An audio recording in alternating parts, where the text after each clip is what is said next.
Welcome to my channel, where I will guide you through the exciting world of financial trading. Financial trading involves buying and selling various financial instruments such as stocks, commodities, and currencies. Trading can be done in different markets, including the stock market, forex market, and commodity market.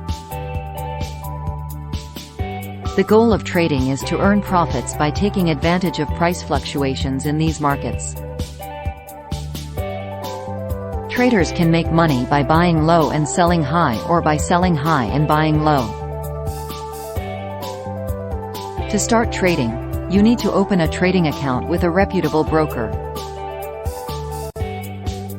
Before you start trading, it is important to educate yourself about the various trading strategies and risk management techniques.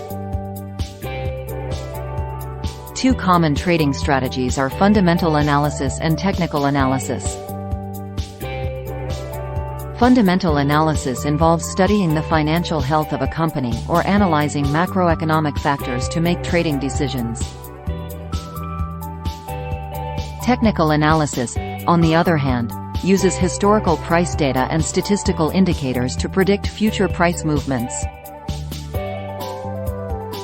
Risk management is critical in trading to protect your capital and reduce potential losses.